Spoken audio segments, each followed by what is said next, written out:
சேனலை சப்ஸ்கிரைப் செய்யாதவங்க சேனலை சப்ஸ்கிரைப் செஞ்சுக்கிட்டு செய்திகளை தெரிந்து கொள்ளும்படி அன்புடன் கேட்டுக்கொள்கிறேன்.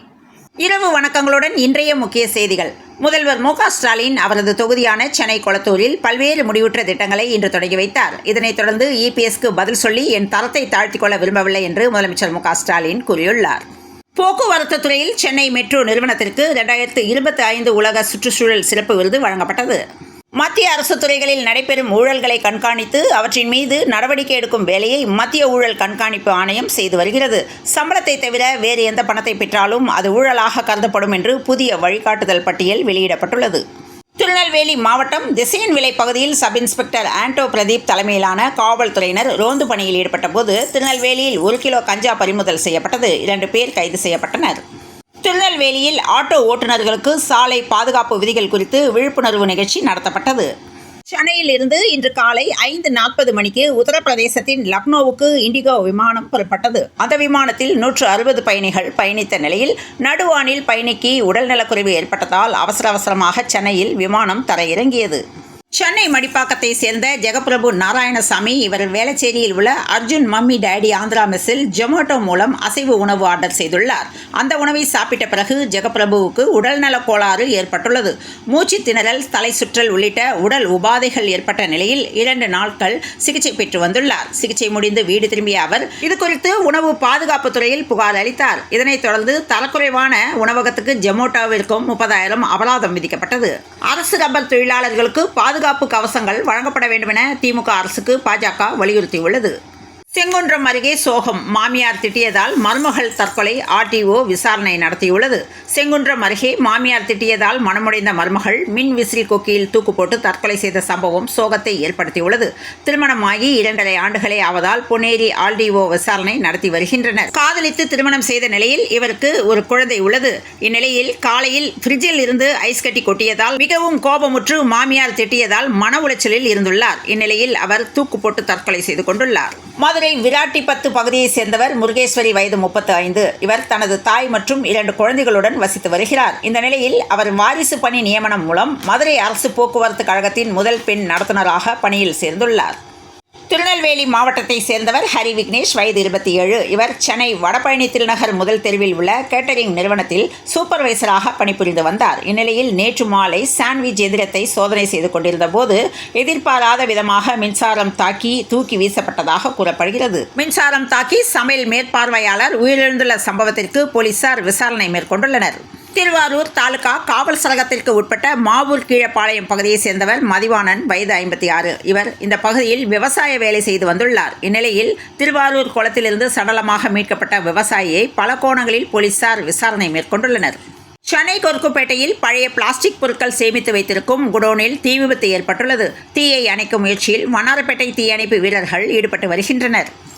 நாமக்கலை சேர்ந்த இளைஞருடன் இன்ஸ்டாகிராம் மூலம் காதல் வயப்பட்ட கிருஷ்ணகிரி மாவட்டம் ஓசூர் அருகேயுள்ள பகுதியை சேர்ந்த 17 வயது சிறுமி ஏப்ரல் 8ஆம் தேதி வீட்டை விட்டு வெளியேறினார். இதனைத் தொடர்ந்து 18 வயது பூர்த்தியடையாத நிலையில் பெற்றோருடன் செல்ல மறுத்த சிறுமி காப்பகத்திற்கு அனுப்பி வைக்கப்பட்டார். பின்னர் கடந்த 22ஆம் தேதி சிறுமியை சமாதானம் செய்து பெற்றோர் வீட்டிற்கு அழைத்து சென்றனர். இந்நிலையில் வீட்டில் யாரும் இல்லாத நேரம் பார்த்து அந்த சிறுமி தூக்கு போட்டு தற்கொலை செய்தார். இதை கண்ட சிறுமியின் பெற்றோர் அதிர்ச்சி அடைந்தனர். ஆசிய தடகள போட்டியில் வெண்கலம் வென்ற தமிழக வீரர் செர்வினுக்கு துணை முதல்வர் உதயநிதி ஸ்டாலின் வாழ்த்து தெரிவித்துள்ளார். உழவர்களிடமிருந்து ரூபாய் 811 கோடிக்கு நெல்லை கொள்முதல் செய்துவிட்டு அதற்கான பணத்தை வழங்காத தமிழ்நாடு அரிசி உற்பத்தியாளர் கூட்டமைப்பின் மீது தமிழக அரசு எந்த நடவடிக்கையும் எடுக்கவில்லை என்று பாமக தலைவர் அன்புமணி ராமதாஸ் குற்றம் சாட்டியுள்ளார்.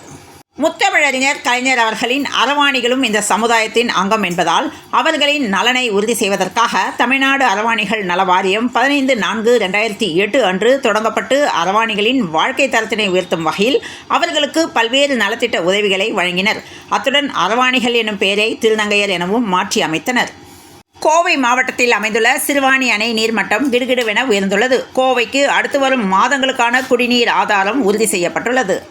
தென்காசி புறவழிச்சாலை திட்டத்தை உடனடியாக நிறைவேற்றிட வேண்டுமென சரத்குமார் தெரிவித்துள்ளார். சென்னையில் நடைபெற்ற நாகாலாந்து மாநில ஆளுநர் மேதகு திரு இலகணேசன் அவர்களின் 80வது பிறந்தநாள் விழாவில் விஐடி துணைத் தலைவர் டாக்டர் ஜி.வி. செல்வம் அவர்கள் தன் மனைவி திருமதி அனுஷா செல்வம் அவர்களுடன் கலந்து கொண்டு மரியாதை செய்தனர். உடற்கல்வி பாடவேளையை முறையாக பின்பற்றி சாதனையாளர்களை உருவாக்க வேண்டும் என்று பள்ளி கல்வித்துறை அமைச்சர் அன்பில் மகேஷ் தெரிவித்துள்ளார். வியாசார்பாடி சம்பவம் குறித்து இது மக்களாட்சி அல்ல, திமிர் பிடித்த பாசிச ஆட்சி என்று ஸ்டாலினை விஜய் சாடி பேசியுள்ளார். சென்னை வியாசார்பாடியில் தீ விபத்தில் பாதிக்கப்பட்டவர்களுக்கு உதவ சென்ற தமிழக வெற்றிக் கழக பெண் நிர்வாகிகளை காவல்துறையினர் தாக்கியதற்கு அக்கட்சியின் தலைவர் விஜய் கடும் கண்டனம் தெரிவித்துள்ளார். சிதம்பரம் தில்லை கோவிந்தராஜ பெருமாளுக்கு பிரமோற்சவம் நடத்துவதும் பழுதடைந்து போன கொடிமரத்தை மாற்றி அமைக்கவும் பொது தீட்சிதர்கள் முழு ஒத்துழைப்பு வழங்க வேண்டும் என சப் கலெக்டர் தலைமையில் நடந்த கூட்டத்தில் முடிவு செய்யப்பட்டது. திமுக ஆட்சியை குறை சொல்ல ஏதுமில்லாததால் எதிர்க்கட்சித் தலைவர் இபிஎஸ் அரைத்த மாவையே அரைத்துக் கொண்டிருப்பதாக முதல்வர் ஸ்டாலின் தெரிவித்துள்ளார். ரேஷன் கடைகளில் முறைகேடுகளை தடுக்கும் வகையில் புதிய கருவியுடன் மின்னணு எடை தராசை இணைக்கும் நடைமுறை சோதனை முறையில் அமல்படுத்தப்பட்டுள்ளது. தமிழ்நாட்டில் உள்ள ரேஷன் கடைகளில் POS கருவி மூலம் ஸ்மார்ட் கார்டு ஸ்கேன் செய்து நுகர்வோரின் விரல் ரேகை பதிவு செய்த பின்னர் ரேஷன் பொருட்கள் விநியோகிக்கப்பட்டு வருகின்றன. சென்னை அரக்கோணம் சம்பவத்தில் ஏன் தெய்வ செயலை இப்படி காத்து நிற்கிறது திமுக என்றும், தெய்வ செயலை காப்பாற்றுவதன் மூலம் பின்னால் பெரும் அரசியல் முதலை ஏதேனும் மறைக்கப்பட்டு காக்கப்படுகிறதா என்று இபிஎஸ் கேள்வி எழுப்பியுள்ளார். நமக்கு பெரிதும் அறிமுகம் தேவைப்படாத நோய் என்றால் அது கொரோனா தான். காய்ச்சல், இருமல் போன்ற அறிகுறிகளில் ஆரம்பித்து இறப்பு வரை ஏற்படுத்தக்கூடிய ஒரு வகை வைரஸ் தொற்று இது. எண்ணில் அடங்காத உயிரிழப்புகளால் உலக நாடுகளை அதிர்ந்து போன நிலையில் பின்பு அவை கொரோனா வைரஸ் என கண்டறிந்து போட்ட தடுப்பூசியே என்று கோடிக்கணக்கான மக்களின் உயிரை காப்பாற்றியது. எப்படியோ கொரோனா தொற்றில் இருந்து மீண்டு விட்டோம் என மன நிம்மதி அடைந்த நேரத்தில் தற்போது தென்கிழக்கு ஆசியா முழுவதும் கோவிட் வைரஸின் புதிய உருமாற்றம் பரவி வருவதாக ஒரு அதிர்ச்சி தகவல் வெளியாகியுள்ளது. தங்க நகை கடன் குறித்த ரிசர்வ் வங்கியின் புதிய விதிகள் நுகர்வோருக்கு நன்மை தருபவையே என நிபுணர்கள் தெரிவித்து வருகின்றனர். 10 அணிகள் இடையிலான 18வது IPL தொடர் இறுதிக்கட்டத்தை நெருங்குகிறது. கடந்த மார்ச் 22ஆம் தேதி தொடங்கிய இந்த தொடரின் லீக் சுற்று ஆட்டங்கள் இன்றுடன் நிறைவடைய உள்ளன.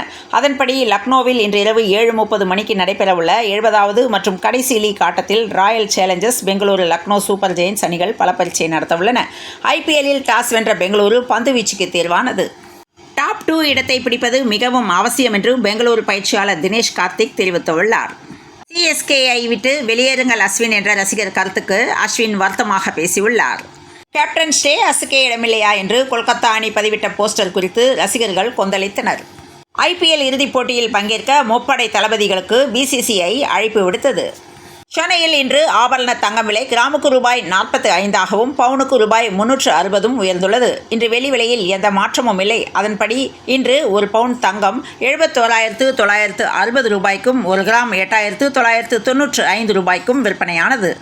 கோவையில் நீலகிரி மாவட்டத்திற்கு இன்றும் அதி கனமழைக்கான சிவப்பு எச்சரிக்கை விடுக்கப்பட்டுள்ளதாக வானிலை ஆய்வு மையம் கூறியுள்ளது. கோவை, நீலகிரியில் தொடரும் ரெட், 3 மாவட்டங்களுக்கு ஆரஞ்சு அலர்ட் விடுக்கப்பட்டுள்ளது. திருவனந்தபுரம், கேரளத்தில் கனமழையால் 15க்கும் மேற்பட்ட ரயில்கள் சுமார் 1 மணி நேரம் வரை தாமதமாக புறப்பட்டன. கேரளத்தில் தென்மேற்கு பருவமழை முன்கூட்டியே தொடங்கிவிட்ட நிலையில் மேற்கு தொடர்ச்சி மலை மாவட்டங்கள் மற்றும் கேரள எல்லை பகுதியையொட்டிய தமிழக மாவட்டங்களில் கனமழை பெய்து வருகிறது. இத்துடன் இந்த செய்திகள் நிறைவடைந்தது. மீண்டும் நாளைய செய்தியில் சந்திப்போம். நன்றி, வணக்கம்.